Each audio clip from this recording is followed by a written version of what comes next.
ওরা মারছে কিভাবে মারছে আপা? ওই বাইরে ঢুকে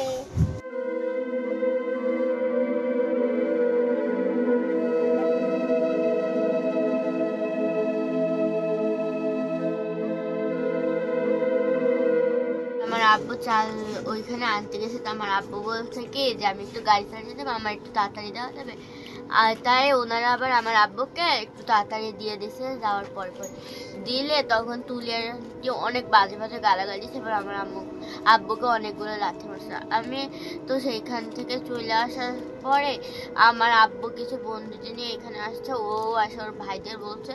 বলার পরে ওই সোহাগ আঙ্কেল হচ্ছে বলছে যে তোমরা এরকম করতেছো। সোহাগ আঙ্কেলকে ওরা মারতে গেছে। যাওয়ার পরে তারপর আমার আব্বু কাউকে ফোন দিয়েছিল যে ওইখানে মারামারি, তোরা একটু আয়।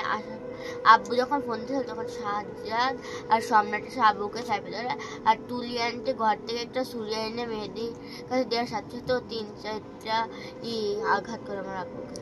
দেখার মতো আর কেউ নাই। আমি করছি কি, আমার তো পা কেটে গেছে, আমি তো রাইতে বেড়ে দিতে পারবো না। কেমনে ওরা খাবে দুইজন মানুষ?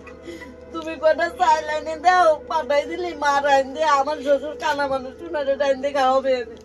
পরে ও গাড়ি চালাইতে যাবে, পরে গিয়েছে চাল আনতে। চাল ওই বেটাটা ওরে আগে দিয়েছে, দেখে ওই তুলি কয় কি তুই কি ওই জায়গায় নিয়ে তার লিডার হয়ে গেছিস যে তোরে আগে চাল দেওয়া লাগবে? ওই সাজ্জাদের বোন তুলি। পরে ওইখানে কথা কাটাকাটি করতে করতে তুলি হলো ওর আব্বারে প্রথমে লাথি মারছে। মারার পরে ওর আব্বু ওই জায়গাতে ওই যে ওনার বন্ধু বান্ধব ডেকে নিয়ে বাসার দিকে আসতেছে। ওরা আবার ওর ভাইগেরে সব কইছে, কয়ে এখানে বিস্ত্রি গালিগালাজ করতেছে, নেতা ওই যে গালিগালাজ করতেছে। করার পরে ওরা হলো ওইখানেই আর কি কথা কাটাকাটি করতেছে, কথা বলতেছে যে তোরা এরকম করিস কেন সব জায়গায়, তোদের কি সমস্যা? কয় তুই কোন জায়গার নেতা যে তুই এরকম করিস? কয় আমি গেছি, আমার দরকার, এর জন্য আমি আনতে গেছি। তুইও পারলি, তুই নিগে, তোর মানা করছে কিনা? পরে তাই নিয়ে দুই এক কথা করতে করতে ওর বন্ধু বান্ধব আছে, ওকে সাথে তর্ক করতেছে। করতে করতে ও পাশে দাঁড়ানো ছিল। ওর ছোট ভাই ঘরের থেকে ছুরি বের করে আনে ওর পেটের মধ্যে ঢুকাই দিয়েছে।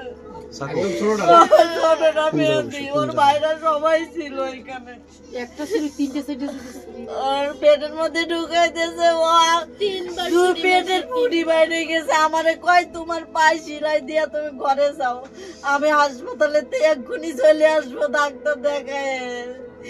তুমি চিন্তা করো না, তুমি ঘরে যাও, আমি দেখতেছি কি হয়েছে। আল্লাহ রে, আমার জন্য আর আসবে না। ওইটা দিয়ে বাঁধে মোটরসাইকেল উঠে ডাক্তারের কাছে। সেই মানুষ আর ফিরে আসবে না। আল্লাহ আমার এত বড় ক্ষতি করে দিল, আমার ছেলে মেয়ে দেখার মতো কেউ থাকলো না।